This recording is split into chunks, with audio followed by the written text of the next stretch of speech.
जितने साथी जुड़े हुए हैं अपने इस चैनल को सब्सक्राइब कर दो। आपदा प्रबंधन में सबसे पहली यूनिट एनसीईआरटी के पहले पेज का मैं फोटो उठा के ले आया, चलो ठीक है।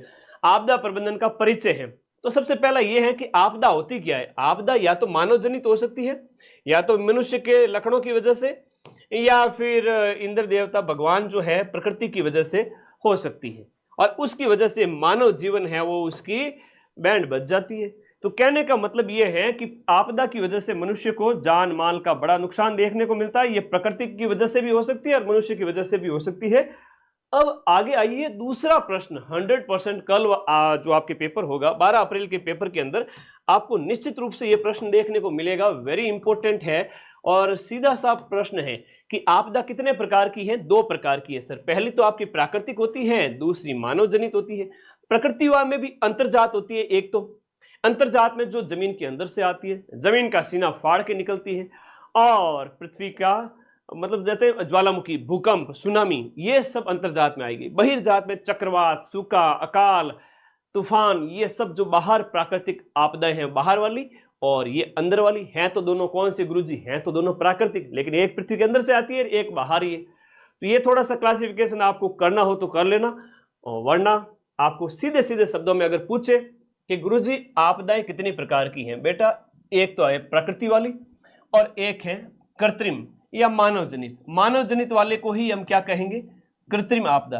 कृत्रिम का मतलब आदमी के लक्षणों की वजह से, मनुष्य जैसे जैसे कर्म करता है उसकी वजह से ये आपदाएं होती है, चाहे आपकी रासायनिक दुर्घटना, परमाणु दुर्घटना, युद्ध वगैरह, ये सब इसकी वजह से होती है। प्राकृतिक आपदाओं में भूकंप, बाढ़, सुना, ये सूखा, चक्रवात, बादल फटना, भूस्खलन वगैरह, सुनामी, महामारी, सब कुछ आएगी। ठीक है, सीधे सीधे शब्दों में आप इसको 2 भागों में बांट दीजिए, और थोड़ा और क्लासिफिकेशन करना है तो प्रकृति वाले को 2 में बांट दीजिए, और मानव जनित आपदाएं आपके सामने। अब ये पूरे नोट्स मुझे दे दो गुरुजी, और इसके लिए तो भाई टेलीग्राम ग्रुप ज्वाइन करना पड़ेगा। क्या करना पड़ेगा, टेलीग्राम ग्रुप जो है नीचे लिंक दिया हुआ है, ज्वाइन करो फटाफट। ये सारे नोट्स भेज रहा हूं अभी।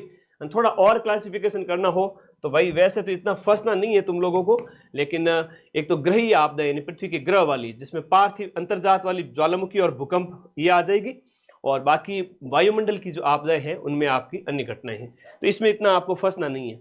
अब एक मैटर तो क्लियर हो गया सर, आपदा का परिचय और आपदा के प्रकार सभी बच्चों को समझ में आ गया, प्राकृतिक और मानवीय आपदाएं।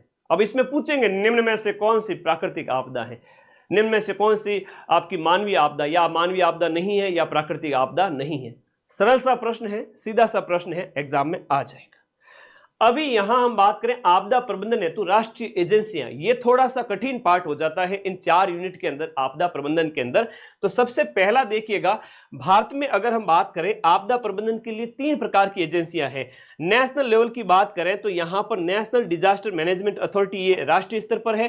राज्य स्तर पर बात करें तो स्टेट डिजास्टर मैनेजमेंट अथॉरिटी यानी एसडीएम में है, और जिला स्तर पर बात करें तो आपका डिस्ट्रिक्ट डिजास्टर मैनेजमेंट अथॉरिटी यानी कि आपका जिले के स्तर पर हो गए। इसका हेड होता है वो आपका कलेक्टर होता है। इसका हेड कौन होता है, इसका हेड होता है आपका कलेक्टर होता है। इसका हेड होता है वो आपके कौन होते हैं, सेंट्रल लेवल पे तो आपके प्रधानमंत्री होते हैं। प्रधानमंत्री सेंट्रल लेवल पे, राज्य स्तर पर आपके मुख्यमंत्री होते हैं। राज्य स्तर पर इसके हेड कौन, मुख्यमंत्री, और जिला स्तर पर इसके हेड कौन होते हैं, कलेक्टर होते हैं। ये प्रश्न पिछली बार पूछा गया था। अब हम बात करें यहां पर राष्ट्रीय आपदा प्रबंधन जो आपका प्राधिकरण है, नेशनल डिजास्टर मैनेजमेंट जो अथॉरिटी है, जो सबसे बड़ी गवर्निंग बॉडी है, भारत की सबसे बड़ी गवर्निंग बॉडी जो आपके राष्ट्रीय आपदा प्रबंधन प्राधिकरण है, यह गृह मंत्रालय के अधीन है। किसके अधीन है, यह आपके गृह मंत्रालय के अधीन है। अब इसका गठन कब किया गया सर, राष्ट्रीय आपदा प्रबंधन प्राधिकरण, नेशनल डिजास्टर मैनेजमेंट अथॉरिटी का लोगो आपके सामने लगा हुआ है ना, लोगो आपके सामने लगा हुआ है। इसका गठन कब होता है सर, इसके गठन की बात करें तो 27 सितंबर 2006 को राष्ट्रीय आपदा प्रबंधन प्राधिकरण बनता है। लेकिन आपका जो अधिनियम है वो कब आता है, 2005 का। ये अधिनियम आपका अधिनियमित कब किया गया था, लागू कब किया गया था, 23 दिसंबर 2005 को। इस अधिनियम के अंदर 11 अध्याय हैं और 79 धाराएं हैं। इस अधिनियम के तहत ही एनडीएमए बना है, नेशनल डिजास्टर मैनेजमेंट अथॉरिटी। 2005 के एक्ट के तहत ही 2006 में बना है। इसी के तहत स्टेट के अंदर SDMA बने हैं। राजस्थान वाला है तो उसके ऊपर भी हम बात करेंगे। बहुत ही प्यारे क्वेश्चन है, बहुत ही न्यारे क्वेश्चन है। अगर कुछ भी नहीं पढ़ा अभी तक तो भी 20 मिनट फोकस करके पढ़ोगे तो क्वेश्चन सही कर लोगे एग्जाम में। फिर आपका 2005 के अंदर आपका जो राष्ट्रीय आपदा प्रबंधन जो प्राधिकरण अधिनियम जो बनाया गया था 2005 में, इस अधिनियम के तहत ही आपका नेशनल लेवल पर और स्टेट लेवल पर NDMA और स्टेट लेवल पर SDMA बने थे। इनके हेड मैंने आगे लिख दिए, आप ये देखिए आगे। तो NDMA के हेड कौन होते हैं? प्राइम मिनिस्टर होते हैं। और प्राइम मिनिस्टर सहित टोटल संख्या इसकी कितनी होती है? 10। तो PM प्लस 9 सदस्य, ये आपको याद रखना। इसका जो स्ट्रक्चर है ना NDMA national disaster management authority के, याद रखना है स्ट्रक्चर, जरूर याद रखना। फिर है कि आपका राष्ट्रीय जो आपदा प्रबंधन प्राधिकरण है NDMA, उसके काम क्या है और उसके उत्तरदायित्व क्या है, उसकी रेस्पॉन्सिबिलिटीज वगैरह है, उसके वर्क वगैरह क्या है। तो आपदा प्रबंधन की योजनाओं को स्वीकृति देना, उसके लिए नीतियां तैयार करना, केंद्र सरकार के मंत्रालय और विभागों के द्वारा जो बनाई गई योजनाओं को स्वीकृत करना, ये तुम लोग इच्छा हो तो थोड़ा बहुत पढ़ लेना, बाकी कोई विशेष है नहीं। भारत में आपदा प्रबंधन है तो संस्थागत संरचना है, जो आपके गवर्निंग बॉडीज बनी हुई है उनकी हम बात करें तो आपदा प्रबंधन अधिनियम 2005 ने भारत में संस्थागत रूपरेखा तैयार की है, नेशनल लेवल पे, स्टेट लेवल पे और डिस्ट्रिक्ट लेवल पे। ये 3 स्तर तुम्हें याद रहेंगे आपदा के प्रबंधन के लिए। भारतीय स्तर पर, पूरे भारत के स्तर पर आपका NDMA है, फिर स्टेट डिजास्टर मैनेजमेंट अथॉरिटी है राज्यों के अंदर, फिर जिला स्तर पर हो जाता है आपका district disaster management authority, that is DDMA।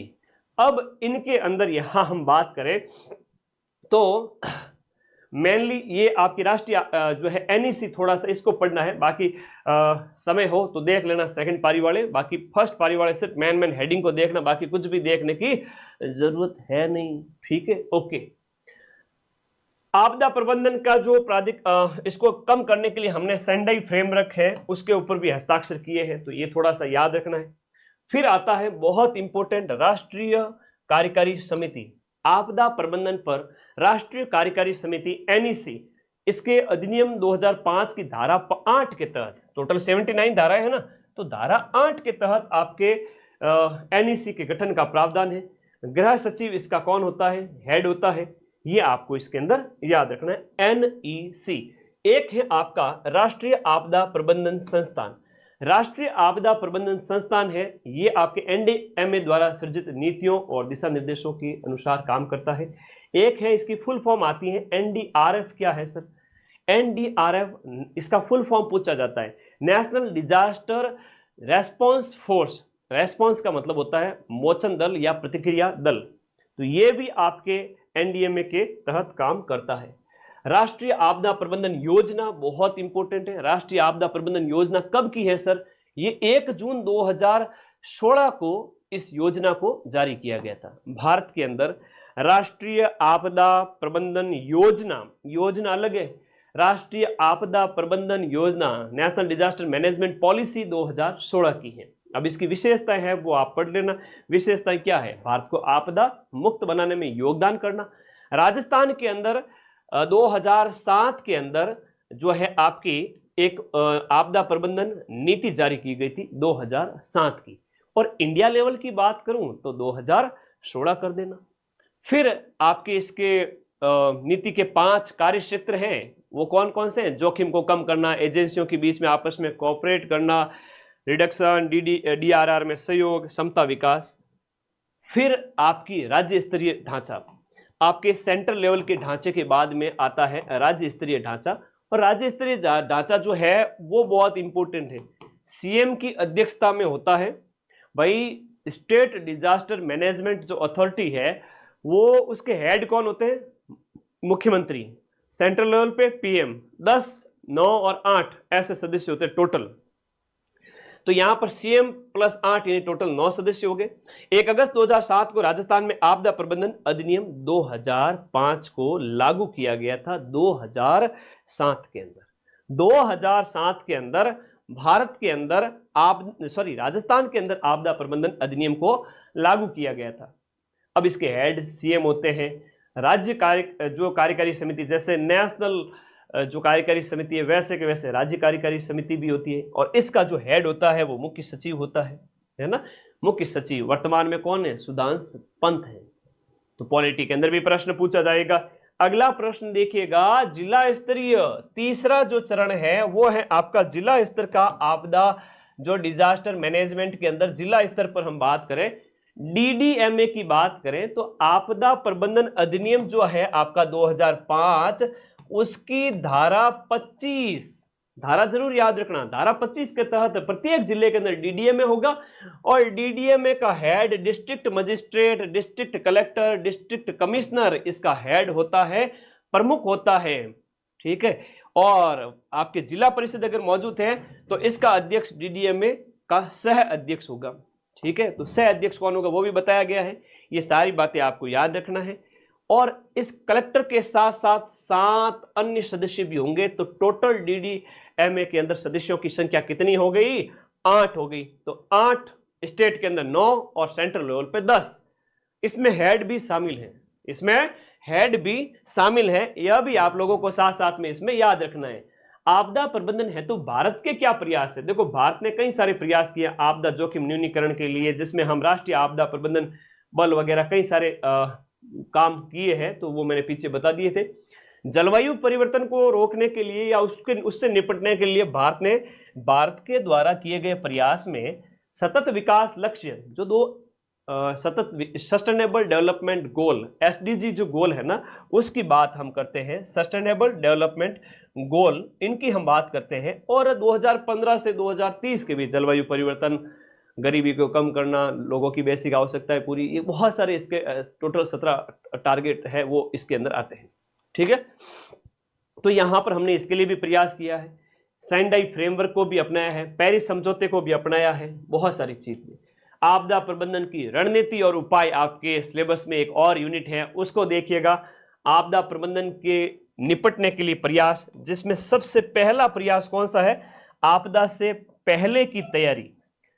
Exam निकल जाएगा तब तैयारी करोगे या पहले? गुरुजी पहले तैयारी करते हैं फिर एग्जाम देते हैं। तो आपदा के पहले की तैयारी, और दूसरा जब आपदा आ गई उस समय उसको कम करने के प्रयास। भाई बाढ़ आ गई तो लोगों को बचाना वगैरह सब इसमें शामिल होता है। और लिखिएगा, हाँ, इसके बाद में ये आपके आगे आपदा अनुक्रिया, पुनर्वास, पुनर्निर्माण, ये इसके बाद में दूसरा। फिर तीसरा इसमें आ जाता है जोखिम मूल्यांकन, जोखिम बचाव और जोखिम का शमन, ये ऐसे चलेगा, ठीक है। 4 और ये 5। तो आपदा पूर्व तैयारी, पुनर्वास, लोगों को बचाना, फिर जोखिम का मूल्यांकन करना, और फिर बचाव करना, और फिर शमन करना। ये 5 इसके घटक हैं डिजास्टर मैनेजमेंट के, जो मैंने एक माइंड मैप बना करके समझा दिया है।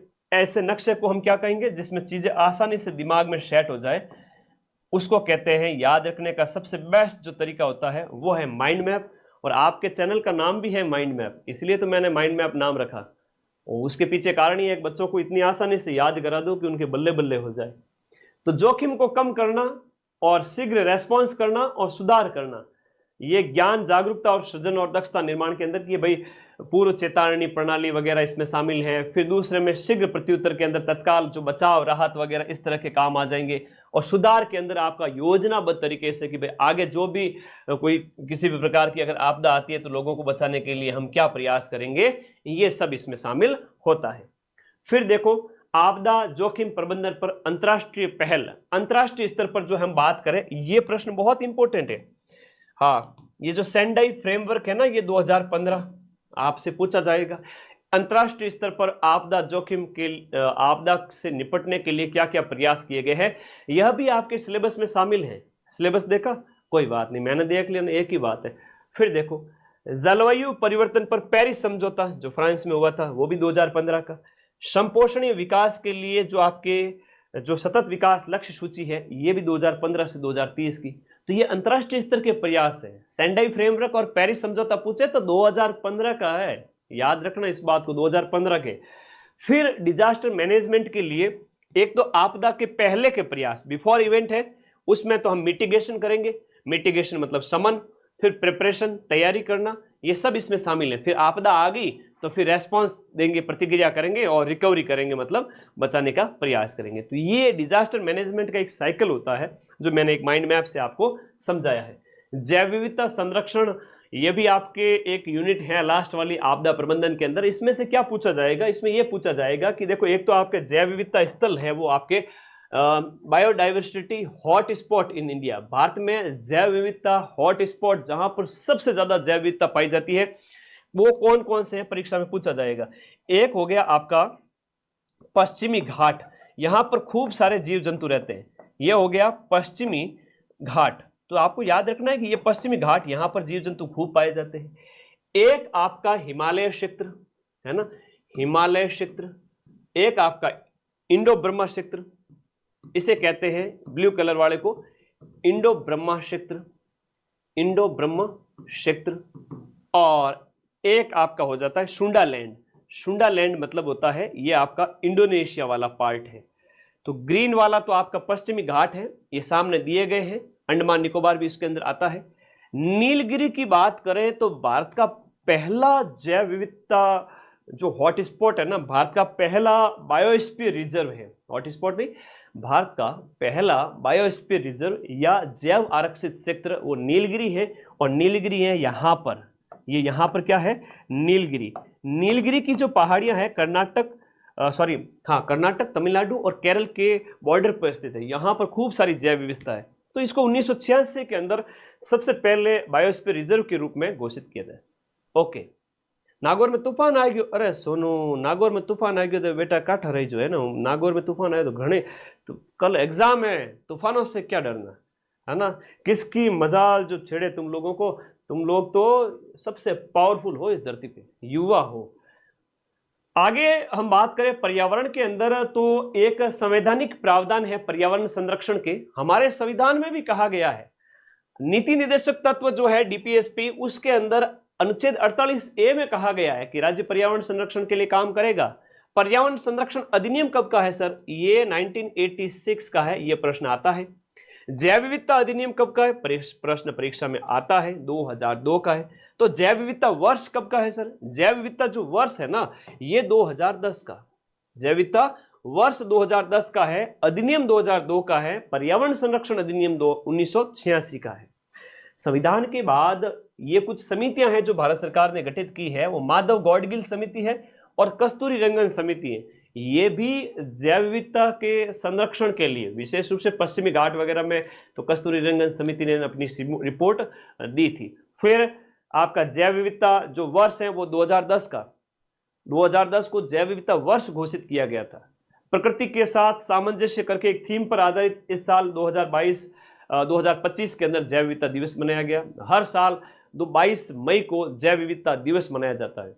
22 अप्रैल को पृथ्वी दिवस मनाया जाता है और 22 मार्च को जल दिवस मनाया जाता है। मार्च 2 अक्षर, जल 2 अक्षर, अप्रैल पृथ्वी 3 अक्षर, याद रह जाएगा। जैव विविधता 22 मई 2002 जैव विविधता अधिनियम आया था। बहुत बढ़िया क्वेश्चन है, ये मैंने यहां लिख दिया था। 3 मार्च को विश्व वन्य जीव दिवस मनाया जाता है और 1986 का पर्यावरण संरक्षण अधिनियम, 21 मार्च का वन्य जीव दिवस। 21 मार्च वन दिवस, वन है, और वन्य जीव कितना, 3 मार्च को, 3 मार्च को वन जीव और 21 मार्च को अंतर्राष्ट्रीय वन दिवस।